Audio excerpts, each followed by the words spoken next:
we've got the CDRC report. Oh, right. That was tabled, that you were going to sort of talk through. Everyone's received it, so you can spend just a few minutes just taking questions unless you've got something. I think the only thing on here I was going to pull out that hasn't really been covered. There's a couple of things. One of them is Jimmy was absolutely spot on that geolytics are involved with the mapmaker thing. The other thing is that the CDRC are no doubt looking for people to provide problems for the next round of MSc dissertations. So that's something which I think has tailed off a bit over the last couple of years with Doug members. But at one time, the Doug membership probably provided about 20 or 30 business problems across the members a year.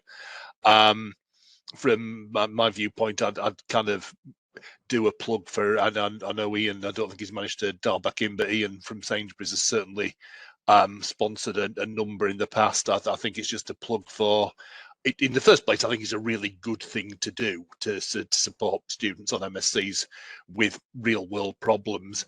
But again, as a way of getting, I always thought it was a great way of, I always had a list of a dozen or so really interesting things that I knew I could never either find a business sponsor for internally or not a hope in hell I could ever get them prioritized, but they were really interesting. So when I was at M&S Bank years and years ago, I had a theory that physical geography was important into things like risk as well as human geography.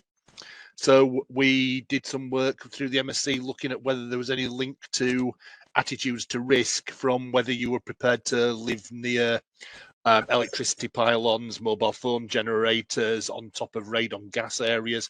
And some of them were a dead end, but some weren't. Some were quite interesting, but I'd have never have got that through any sort of prioritization process just for one of the team to spend 3 months looking at it. But very much a kind of, you've almost got a free punt at something.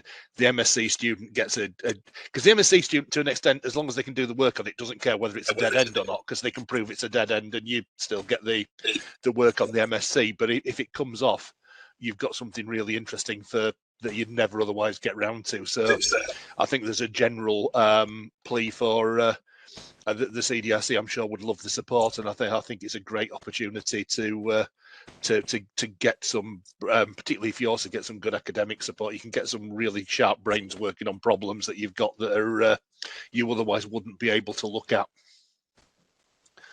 So that's probably my bit for the CDRC done. Any questions on the CDRC stuff? In which case, I'll hand over to Fran, who's been, I'm sure, far more interested than mine on that, because I'm looking forward to this bit. Thank you.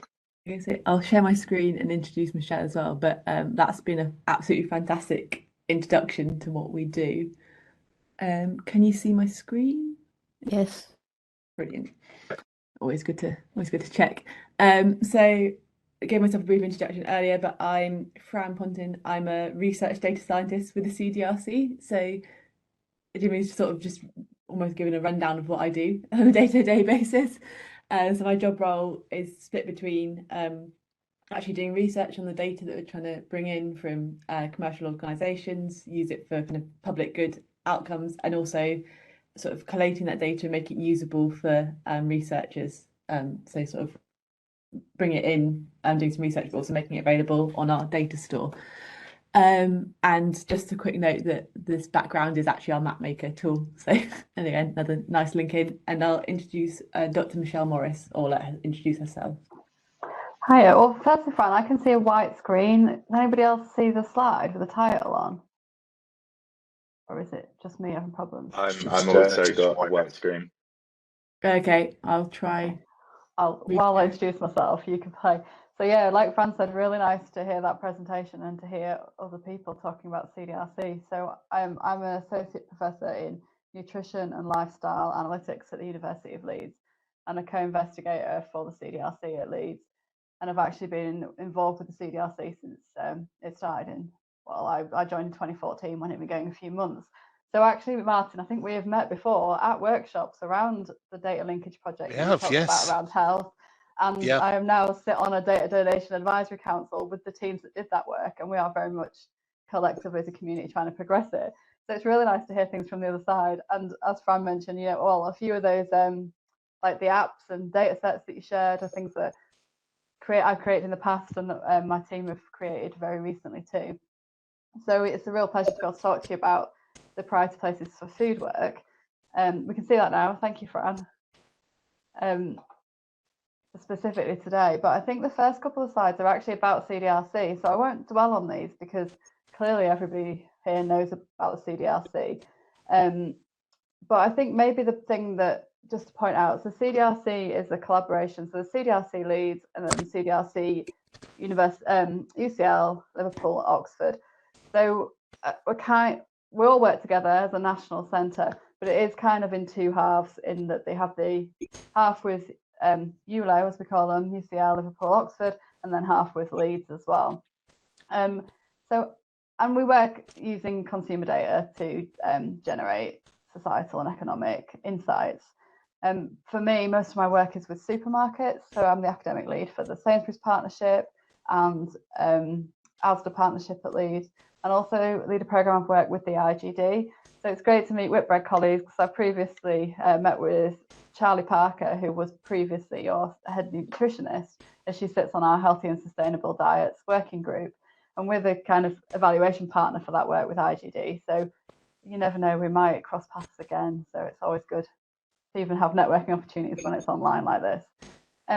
So the research themes at Leeds are quite broad from the CDRC.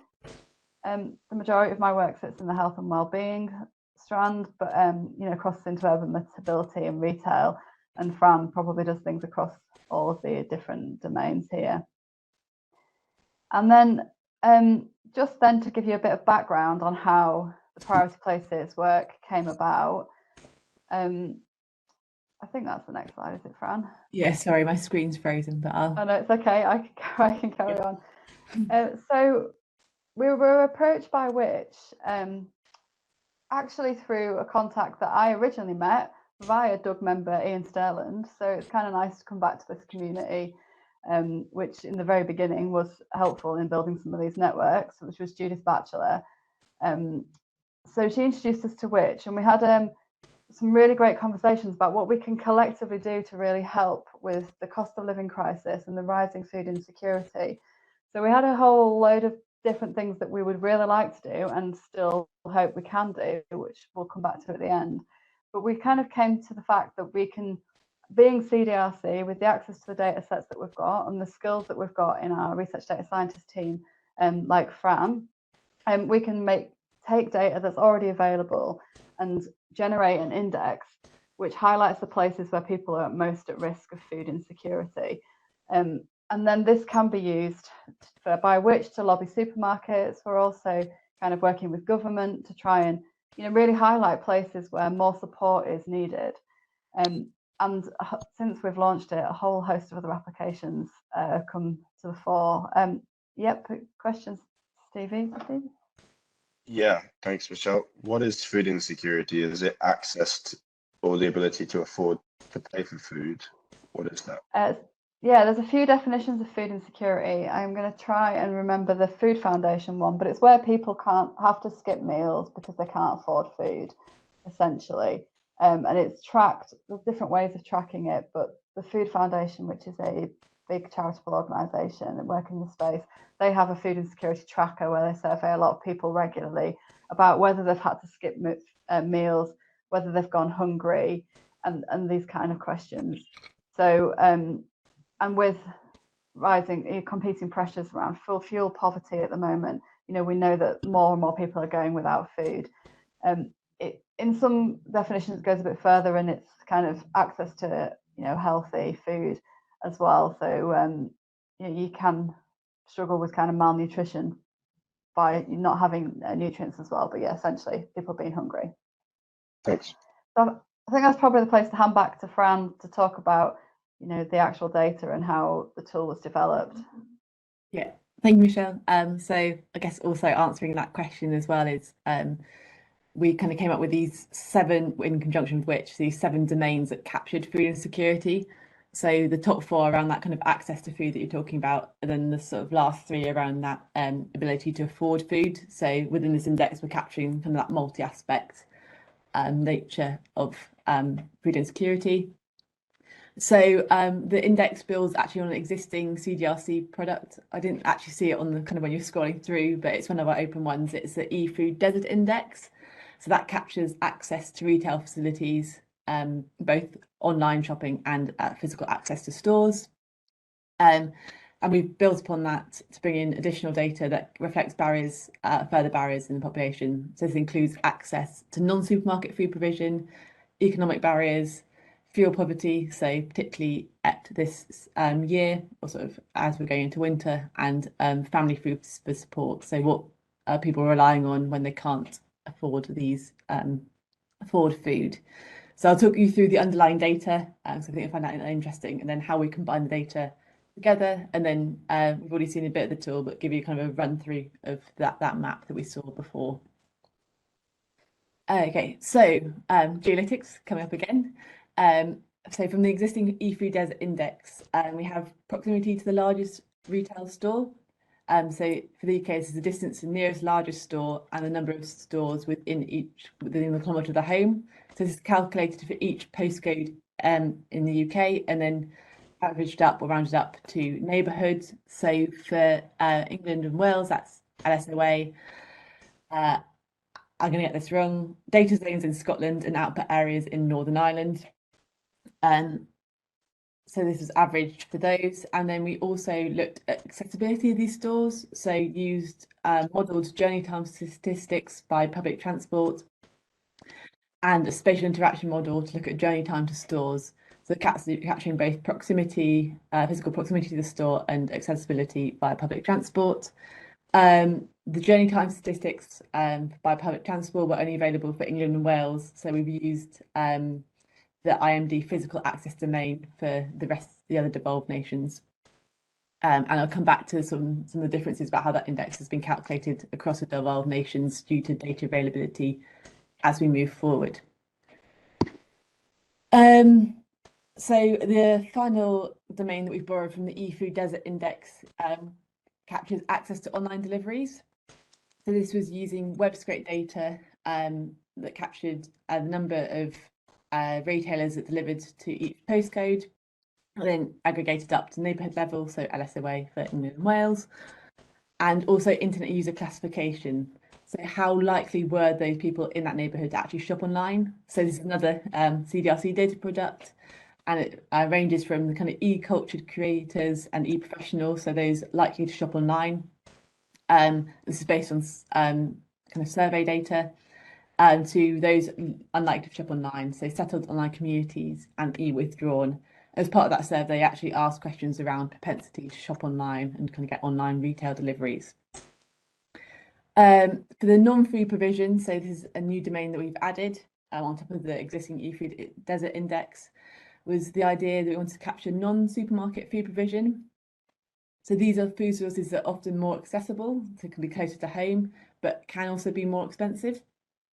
So we capture this using Food Standards Agency data. So as part of their UK hygiene rating data that they make publicly available, they also make available the store's location.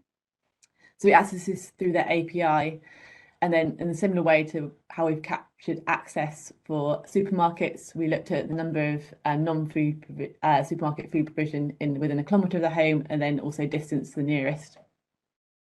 And we also did the same using national markets, the National Market Traders Federation data hosted by the CDRC that captures market locations within the UK. So on the flip side of kind of physical access to food, we also wanted to capture ability to afford food. So we captured socioeconomic barriers, so used the IMD measure of income deprivation for each of the devolved nations. And we also used census access to car, so capturing the ability to actually drive and be able to access food. Then we have what we've called the family food for support domain. So this domain captures the kind of almost demand for additional food support. And we're not saying that this is a solution, we're saying this is evident of where there's already that extra demand, we're seeing that there's that demand and support is needed. and therefore these places probably need more additional help as well. So we looked at free school meal entitlement, so the number of children entitled for free school meals, healthy start voucher uptake. So these are vouchers that pregnant women and children 4 years and younger are eligible for if they're in a particularly bad or not well-off circumstance, and it allows them to purchase milk products, fruit and veg using the voucher in supermarkets. And then we also used data from Give Food. So this is a open source database of food banks in the UK. So the idea is you can go on there and find your nearest food bank. But we use the food bank data to, again, calculate distance to the nearest food bank. So capturing that access or sort of accessibility of food banks. And then finally, we also captured fuel poverty. So this was from data that's modelled by each of the developed nations, and they each calculate it slightly differently, but it's modelled using energy efficiency, energy prices, and income. And we also looked at then prevalence of prepayment meters. So these often reflect higher cost to buy energy this way, but also sort of greater heating insecurity. So these domains are all sort of sourced using open data. So this data is all openly available, and that was important to us because we wanted to make sure that the information we were presenting could be open, translate, and is transparent for those using the tool. So to construct the index, we kind of standardized all those data domains, normalized them, and then combined the indicators into their respective domains. And we then combine all these domains into one index using methods that are similar to how the index of multiple deprivations calculated, or another CDRC index, which is access to healthy assets and hazards, which is where that air pollution data came from earlier. So when we combine the data, we exponentially transform the domains, and don't need to worry about the sort of maths behind that. But what that does, it reduces cancellation effect. So a score of 1 in one area isn't going to be cancelled out by a score of 10 in another area. And the higher higher areas of food insecurity are still driving the domain. And then we equally weighted the domains. So the 4 that capture food access at the top make up 50% of the index weighting. So and then divided by 4 is 12.5%. And then the final 3 domains make up the final 50%, split between a third each. So that link gives you access to the more technical documentation and the data store, which we saw earlier, which will allow you to download the data. But I thought I would give you a quick demo of the tool. So we'll see if the technology works. Are you now seeing the priority places? Brilliant, it works. So I thought I'd talk to you a bit about the design of the tool and sort of how you can use it. So you load and instantly you see only the top decile, so the highest 10% areas for food insecurity. So those the highest priority as priority places. You can though toggle on different domains depending on what you're interested in. Toggle them off so you could toggle all the domains on to compare spatial variation across the UK. You can zoom in to areas, and then you can hover over areas to see what's actually driving food insecurity within that neighbourhood.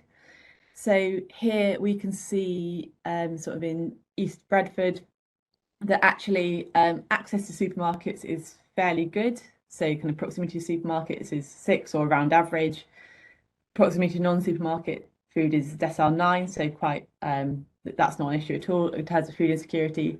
However, what's driving food insecurity here is the kind of socio-demographic barriers, food for support, and access to online deliveries are sort of driving the food insecurity within this area. Could then scroll across. Maybe we could go to a more coastal area. So let's go down to the south of England. So we can look at what might be driving food insecurity around here.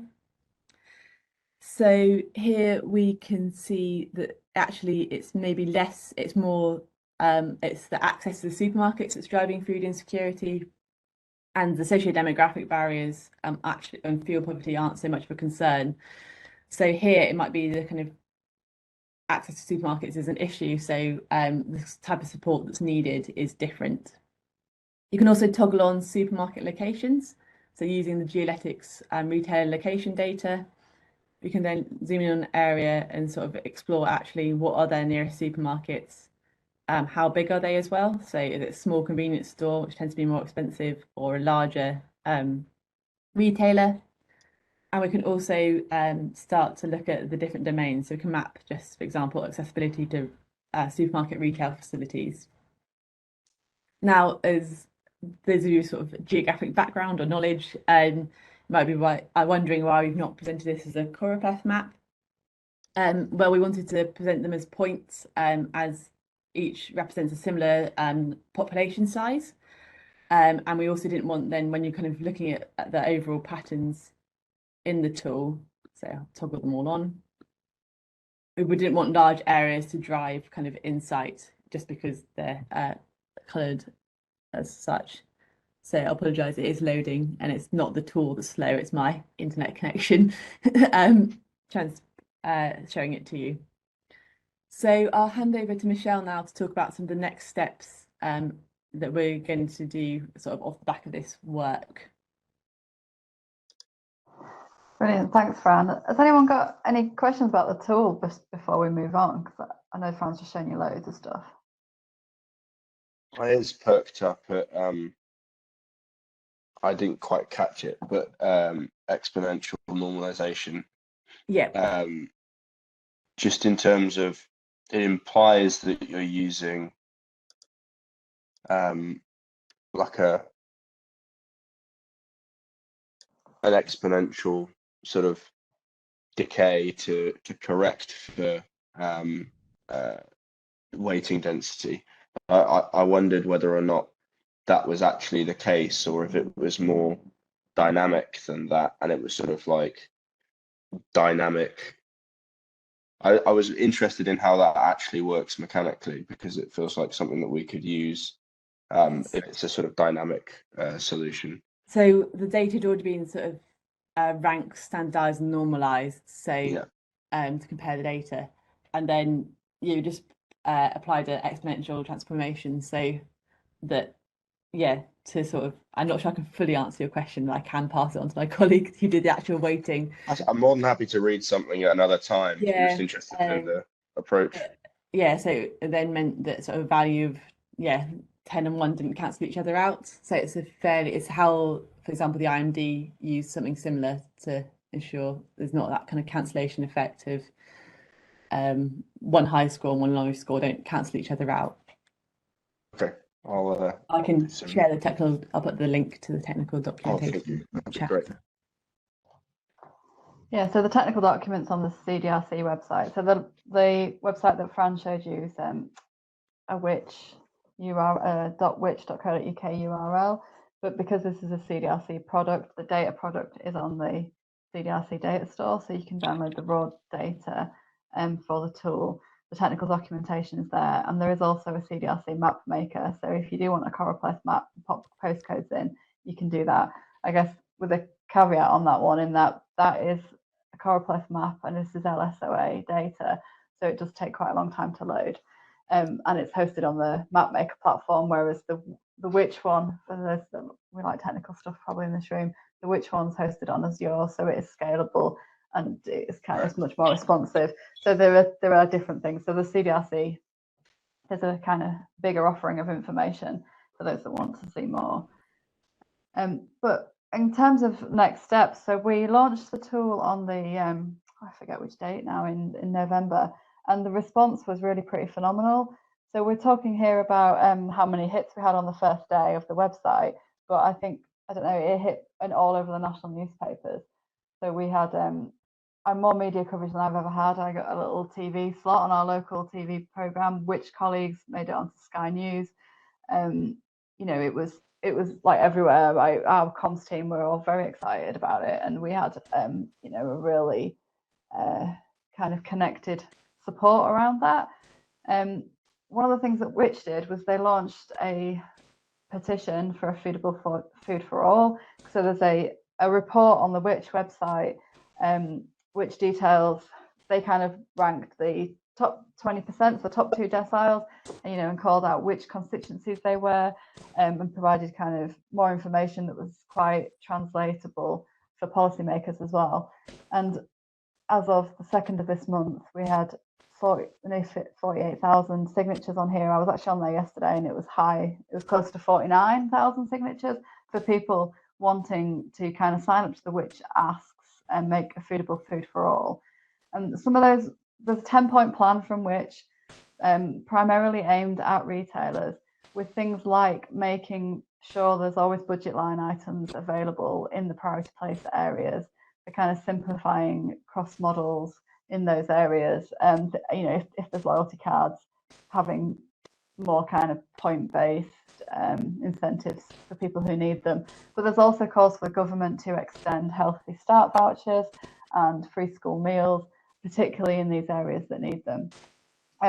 So there's been a lot of activity with all kinds of people from different retailers from the Which campaign that we've been involved with as well. So Aldi's the only one that's committed to all of the Which 10-point plans so far, and Which are going forward going to continue with these asks of retailers. And there's also things working with both national and local government departments about how the insights from this tool can be used with various kind of aspects of levelling up and such like. So the next slide here just talks about how it relates to some of our other CDRC research. So at Leeds, the CDRC sits within the Leeds Institute for Data Analytics, which is a bigger university cross-faculty platform for data analytics, data science, AI. So these kind of cross over a little bit. But a couple of years ago now, Alex and Tom from my team wrote a couple of blogs about using the free school meal data. And there's this one that's linked here as a national necessity. And we did a deep dive into our local area in Bradford, which has actually come out as some really the most priority places in the country as well.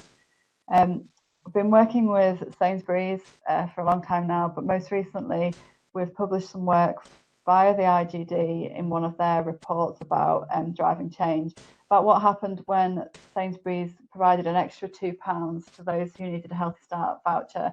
So for people who don't know, low-income families with children under 4 or when they're pregnant get a government voucher each week of £4.25 to use on fruit and veg and milk products. And Sainsbury's said, well, when you redeem one of these, we'll give you an extra £2 voucher for fruit and veg. And what we saw is that when people actually used these vouchers, it was used solely on fruit and veg, and it made a huge shift in the basket. So the baskets of customers using one of these vouchers had 13 more portions on average of fruit and vegetables than when they didn't use the vouchers.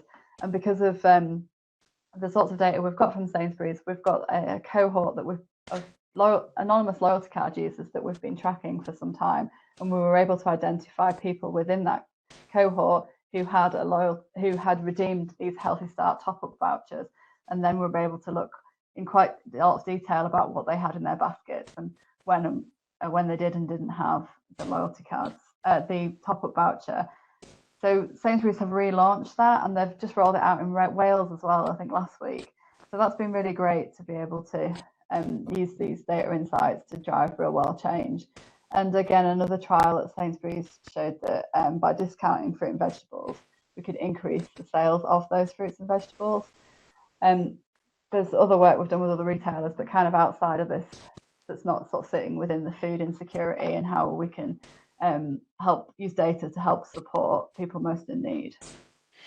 I think there'd be a really interesting thing on this to see how the supermarket's promotional budgets oversit against these areas, because my suspicion is that most of their promotional spend in food area, the people who are most actually benefiting from promotions in food, are almost certainly directly inversely correlated to the food poverty areas, because just for the prevalence of things like 3 for 2s within so many of these areas. So whether there's anything that could be done analytically to look at that, I think that'd be a really interesting area, because I think certainly there's a challenge for retailers for how they could keep their promotional budgets flat, but get more of the promotional budget being utilised in the high poverty areas. Really good suggestion, and that is kind of part of what we're doing with the retailers, is asking them to share different sorts of data with us to do deep dives into that. I mean, with new legislation that's come in the last year or so, there is restrictions on what can be promoted, but they kind of changed it last minute to be more location based. But some of the big supermarkets have changed to not do things like 3 for 2. So like Sainsbury's and Tesco said that, you know, they were going to implement the legislation anyway. So there's nuances within that. But yeah, loads of scope, and that is one of the which asks, I think, about using that budget better. I mean, certainly the loyalty card bits, it'd be dead simple for most of the retail. I believe it's still legal that they mostly could change loyalty points, so they could put bonus points on food into these areas quite quickly, so you could earn points faster on food in these areas. It wouldn't cost them very much to do that either. No, that's part of the which asks. So the supermarkets with the loyalty cards have not yet committed to doing those things, but it's really great to hear from you that, you know, theoretically that's quite easy to do. So we really wanted this to be about, not about lobbying supermarkets saying that they were bad and they're not helping, but trying to give them a tool that can help them just prioritize the budget that they already have and do things that are within their control. Yeah, I could only speak directly for Boots, but I know I could have done that, but that's relatively flick of a button at Boots to do that if you want to. It's more planning how to implement it will take you longer than it would from an IT systems viewpoint. Systems wise, that's easy. Unless they've broken something badly since I left. Yeah, I don't know whether they've been speaking to Boots, because the Boots food offering is a bit different, isn't it? But but Boots wouldn't be. But yeah, that's it. And I think there's an interesting angle on, again, I think access to healthcare is an area that would really benefit from a similar kind of focus, because I think, so one of the things I remember a focus group at Boots, and I've taught a few times, which is we had somebody turn up, and they were in the focus group. It was around nappies in particular, but it wasn't a sort of typical Boots customer, and she was actually wearing a kind of police ankle tag, and I kind of did ask why she shopped Boots, and literally the reason when she said at the end was because actually the ankle tag only let her get to a Boots store, which meant she was paying ridiculous money for nappies, because she couldn't actually get as far as the local Asda without a tag going off. And again, the online delivery thing just didn't work for her, so she was trapped into effectively a trapped Boots customer, which was horrendous. But I think access to kind of healthcare would be interesting. Boots, forgive me, I should know this, but Boots must sell infant formula. Oh yeah, and milks and things. Yeah, absolutely. So, do you know if they take Healthy Start vouchers? I don't know, because I think that would have come in since I left. If they don't, they should do, but I don't know whether they do or not. Oh, that's a note for me. I'm going to have a look at that, because like you say, Boots are and Boots are long-term CDRC friends, aren't they? Yeah, they probably sell more formula than anybody else in the country, to be honest, in terms of market share. Which is a huge thing for a lot of these communities. Yeah. And with this tool, we can look at where there are areas where there's high proportions of young children as well. Yeah. So we could do a little bit extra. But Boots disproportionately, single mums are, compared to national average, disproportionately overrepresented in Boots customer base because of the link to pharmacy. So a lot of single mums, because they don't necessarily have the sort of family support unit around it, they rely on the pharmacist for advice a lot. So local pharmacies, they disproportionately are overrepresented in that group, or always were, and I doubt that's changed. Oh, thank you, Martin. Stevie. No problem. Question. Yeah, no, I just wanted to add a thought I had listening to Martin's original comment, which was, I'd be curious to know what the correlation is between. So if you are a supermarket and you have a budget for discount or promotion, then where you decide to spend that budget, how that correlates with the margin on the product. So, for example, an expensive bottle of wine likely has a large profit margin, if that's 20% off, what proportion of your discount budget is, how is that weighted by margin, and then also by some sort of index around how healthy the item is? Because I would expect you would have a high weighting. My hypothesis would be you'd have a large weighting of discount spent, like proportion, in high margin products, because it's easier to discount money there. But those products aren't the products which the individuals we're talking about would benefit from, because they're not buying high margin products anyway.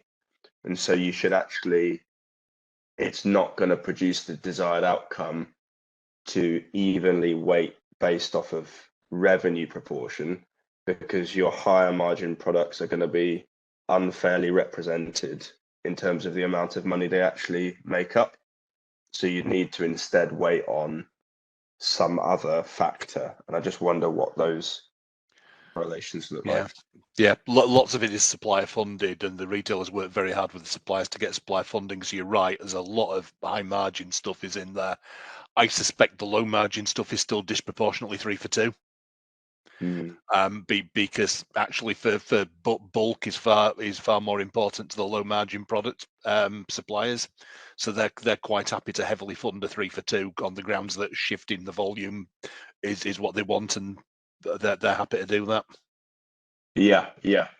In terms of an incentive, it might not be a bad starting point to incentivize discounting disproportionately based on margin, because that would encourage discounting on things like fruit and veg and bread and milk and cheese and sort of, core ingredients, rather than branded, luxury items. Yeah. Really fascinating discussion for us. My hunch would be that isn't the sort of data that anyone would want to share with the likes of CDRC. However, what would be great to see is, because we've made all this open source data, we'd really love to see that being done in-house, if they can, to be able to look at ways, because ultimately businesses still want to make money, but if they can do it by the healthier items, and would be much better, or the ones, or like those core items that people actually really need, rather than the luxury markup. And your point on the healthiness, with the new legislation that's come in this year, everything on the shelves now has got, is it high fat, salt and sugar or not? And most things have a score. So if it's like an own brand, they should have all the components of the score. Probably a bit different with branded stuff, because I don't think manufacturers necessarily have to share the components, just whether it is or it isn't. Yeah. And that kind of relates to whether they can promote it or not. But we're really interested to see, if we could get more information on budget lines and what's available and what's sold, what kind of proportion of those are actually deemed to be healthy or not. Yeah, I would expect there to be a strong correlation between margin and unhealthiness. And so then if there is existing a correlation between margin and discount proportion, you're essentially, by doing nothing at all, incentivize it, or not incentivizing, but the situation that will arise is the unhealthy high margin products disproportionately get discounted.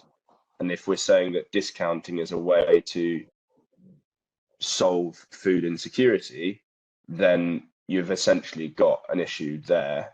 So yeah, I'd be very interested. I've never looked, but I'm sure there's some sort of web scraping, or with all this sort of price matching and online retail of food and produce online, I'd be very surprised if there wasn't a competitor data set around that was sort of. There used to be one that people have created them, but they were paid for products. But I would imagine there may now all be a free one somewhere. There was a French company used to web scrape this sort of stuff within the beauty market. In terms of the data, you might find you've already got. If you've got transaction data at account level, you've already got it, because if you can look at the price on transaction, you could establish the base price for the product, and you could see who's buying it lower than that, so you could infer it. We We do, however, data license wise. So a lot of our data sharing agreements are project specific. Yeah. And the partners that we are kind of not outside of the CDRC because it's still my team, but they're not products that are in a CDRC agreement. They're kind of unilateral with leads. Yeah.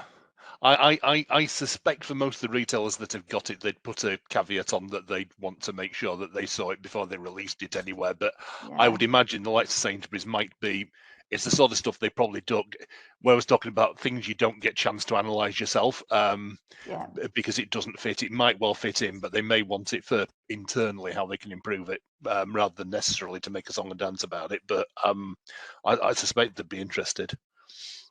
Coming in on that web scraping point, all that data, back when we web scraped it, you were able to do it back in 2019, but now it's all behind a login wall. You have to log in now to be able to get any product information, which is interesting. I think that's especially with the online delivery stuff, isn't it? Which is what's in this tool. But the University of Oxford, they've got a really comprehensive product called Food DB, where they've been scraping. But that's around kind of availability, so it doesn't get that richer stuff that you can get, that you can log in through. So it can, some of it can be done. It's ethically, you've just got to just tread a careful line with what you can and can't do, but you can do it for the right reasons.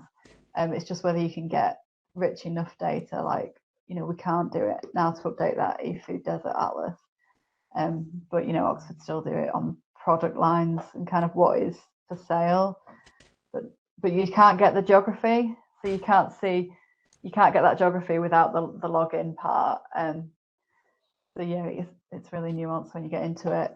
So I think we've not got much left on these slides, but just to say that we're having lots of meetings still with key stakeholders, both local, national government and the retailers. And this is really useful kind of thinking about different conversations when it's with retailers.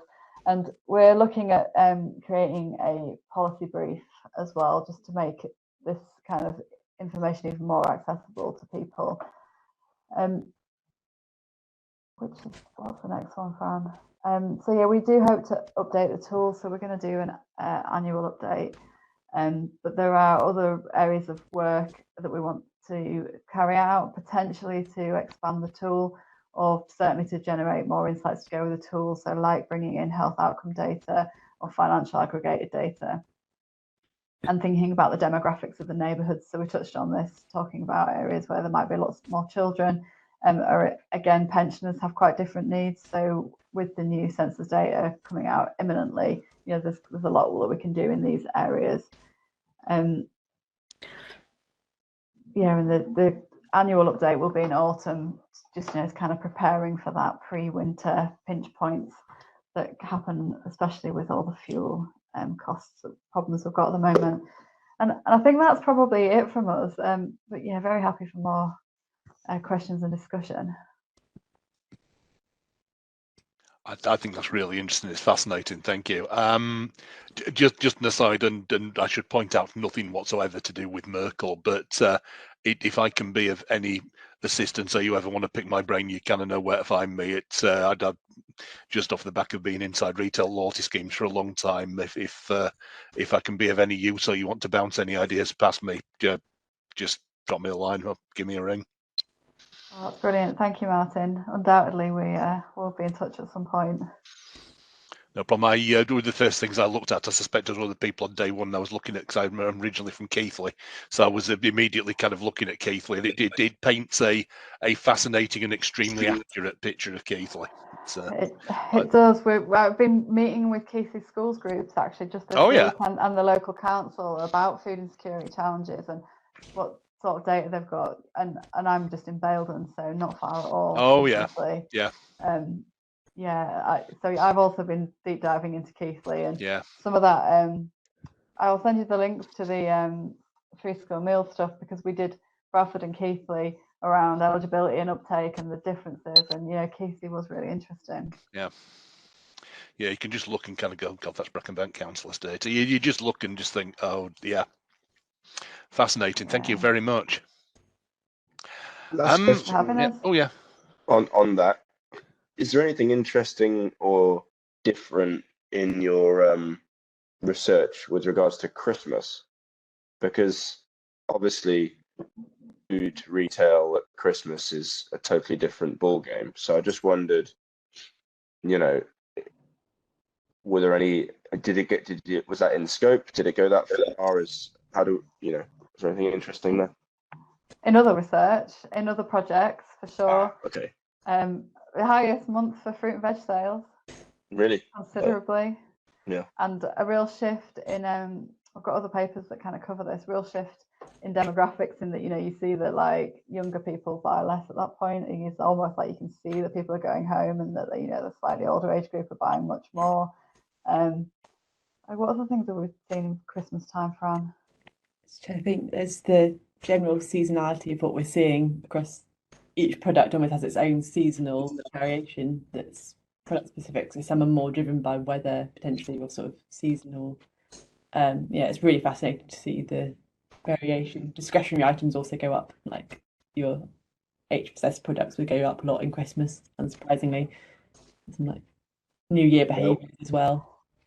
And a data nightmare because the shops are shut on that day. So when we're doing kind of like daily tracking, it's just a bit of a kind of a fix to do to cover the closures rather than the fact that things weren't actually sold then. I wonder, it's such a transformation from a retail standpoint that you would expect some effect in terms of, as all of these new products have to find spaces on shelves, other products get bumped off. What is the impact of that to, people who are buying basic items? And it just all seems like it's a particularly interesting period. Yeah. It'll be different this year as well. I keep harping back to the legislation because while I'm a data scientist, it's with a nutrition kind of lens on all the time. And, they can't put those kind of products, the typical, your chocolate Santas or whatever else, can't go in the locations where they would have gone before, end of aisle, near the foyer. Right. So they're going to be different places in store. So, and again, I hadn't actually thought about that under a Christmas lens or how that would impact it. Yeah, I mean, you're going to lose a whole aisle, right? So then what was on that aisle and where's that gone? Yeah, and the things that they put on there instead, I think there's been, I don't know how that went for Whitbread because, I think there's chances of having some of your products now. I think that, like your lentils and stuff like that, it's Whitbread pouches of the healthier products where things that people could be potentially putting in those prime locations now. Sorry, Whitbread pouches? I've got this. Oh, Whitbread do the dried fruit and things, don't they? And no, we own Premier Inn and Beefeater. We're a hotel company. Okay, right. I've totally muddled the people That's up. all right. No, that makes more sense. Yeah, we used to own a brewery, so we've got Whitbread on a lot of beer, but we don't. It's a license now. Where we get involved with F&B is supply chain for our restaurants. So we own Beefeater and Brewers Fayre and Table and a few different restaurant brands. So for us, it's more about what's interesting is how consumers are changing what they want to eat out rather than what they want to make at home. But it's all the same stuff, right? You've got to provide availability. You've got to have the right availability from a commercial standpoint. And also you can't only sell high salt and healthy food because it's got to be sustainable. It's got to be, we've got a force for good agenda. We need everything to be, properly sourced, and you've got to have calorie information and all that sort of stuff. So, yeah. Sorry about that. Yeah. That's all right. Any more questions, or is it just I can't get this bit wrong on the agenda now because there's only one bit left. It's your bit, Martin. Yeah.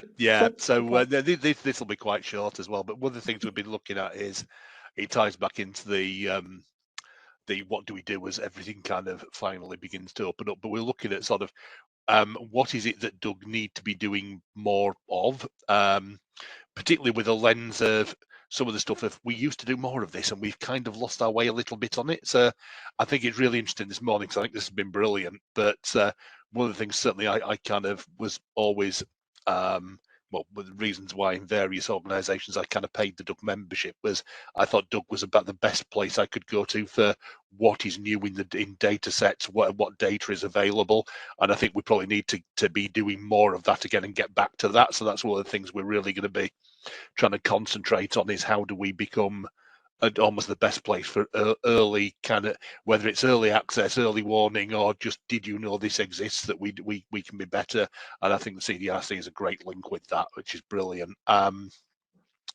Because I think certainly that's and how some of these data sets can be used. So we need to be, I think, concentrating more on that. So we're starting to do that. We're also very aware that we probably did used to get external speakers into virtually every event back in the days where we were in the basement of the Goring or the RSS. So again, I think we've dropped off. So getting external viewpoints in is something we're trying to make sure that we've got far more of for next year. So anybody with ideas on what we should be looking at, or what particular areas they'd like to look at, or people they're aware of that we should be contacting, would be great. Oh, Steve, yep. No, Michelle's first. Actually, Michelle was first. Oh, sorry, Michelle. That's all right. Kind of selfishly, really. I've just set up a group at the Alan Turing Institute, because I'm a fellow there as well, around novel data linkages for health and well-being. And this is co-led with Anya Skotova from Bristol, who has done a lot of work with Boots in the past, for sure. But it's about novel data sets. So can we link loyalty card data with health records? You know, it's much broader than that, sensors, GPS, all these kind of things. But we've had just launched last week, and it'd be great to be able to invite Doug members to future events. I mean, it's that we're trying to build a community, so there's things like a mailing list, so that that you can engage on different levels. But I think there's a lot of people in this group that would, help us a lot, but hopefully would benefit a lot from the community as well. I think that's a brilliant idea. I'll send information to Jan. Yeah.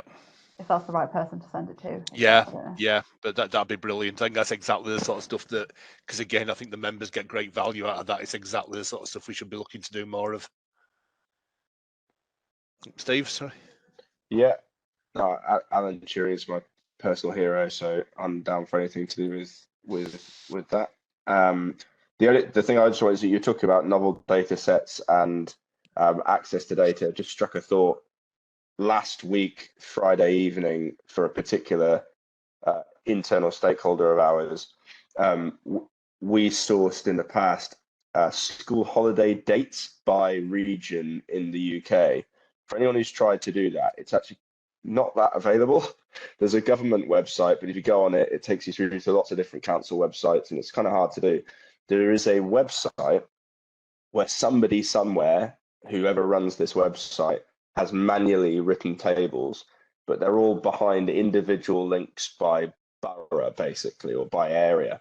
I built a Python web scraper that deals with that website and turns into a CSV file that I fixed and ran again last Friday for up to 2024.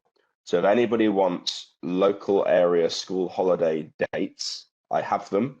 Email me, I will send them to you. It's not a very big file, but that particular data is actually quite hard to get anywhere else, or at least we've struggled. So, oh, wonderful! Thank you very much. So relate to that, because when we were setting up the courses, it was Martin and Stuart needed to avoid school holiday dates, and we also needed to avoid school holiday dates from the majority of the Doug members that were based all over the country. So I've actually done that manually, and it's a pain in the backside. It drove me nuts. So yeah, I've got an automated route for you now, Jan, if you want it. Thank you. More than welcome. Thank you very much. Martin, you also you mentioned something about maybe creating a course. I did, based on the open data. Yeah, so we're looking at what courses we should be doing next year. We've ran the same 3 basically for a long time, and while there still seems to be demand for them, we've not. I think because of the whole lockdown thing, we've not expanded the courses for a while, because some of them would be difficult to launch. But there is 2 we're thinking of, and again, we're really open to. If there are others people want, then let's have a discussion about them and see if one of the Doug members could run them or we can source them. So one of them was very much around open data. and that there used to be some courses out there on kind of how to navigate, how to analyze open data, how to use it, what's available, and we think there could be a Doug course created on open data. I've not seen one from anywhere else for a while. I know someone used to run one, but I think it must have dropped off the radar in COVID. So there's one idea around open data, which we'd need a little bit of work to format exactly what we could cover and how we'd run it, but I think there's a topic there. The other one is data storytelling. We know there's been an interest. It's something I would have to play very nice, I think, internally with Merkel to call it pre-sales or something, so I didn't have to bill anybody for it. But I can try to work out how on earth I do that. But if there's a demand for a data storytelling course of some description, again, that's something which I think between a couple of the Doug members, we could probably pull something together. So I think it's a question of, is there demand? I think what we'd like to get as feedback is there demand for either of those two, and should we look further into developing them? And is there anything else where somebody's the key criteria was usually a kind of, this sits naturally with Doug, or we've and the Doug membership in terms of doing it. If there's any other courses that people are thinking, why don't Doug do this? It'd be great to get them out there and see if we can pull it together in a bigger training offer. Because I think how do we enable data access for members, and that as a key benefit, and how do we get the training up and running are two of the key things, along with getting again, the conference should be back next year. So it's how do we get a really good conference on the agenda quickly? You might already be aware of this, and I don't know if it came up at Data Partner Forum, but CDRC has a really comprehensive training short course series, and many of them are now CPD accredited too. And I know that we would have in the past, and I've talked regularly about how we can run courses with other groups that make them more appealing to a wider audience. So I don't know if there was appetite to kind of team up and have like a CDRC and Doug branded new course. I think CDRC would be happy to add something to the portfolio, and you guys would benefit from having that link. And there's already really strong links to CDRC, aren't there? That'd be brilliant. I think it may well be worth a few of us getting together offline and seeing how that would work. But that'd be really interesting. Thank you. I've made lots of notes, and it's all involving trying to link with the CDRC for mutual benefit. Everything links back to that, but I know we can work together and do some really good stuff. Yeah, I'll pop in the chat, but I think Kylie Norman, who's our training coordinator, is probably a good place to start, and she's also the person that monitors the info at CDRC mailbox. And we've got a new training, or maybe Ryan. If you do info at CDRC and ask, address it to Kylie and Ryan for training, that'll be the place to start. But we're all involved with different courses and stuff. Wonderful.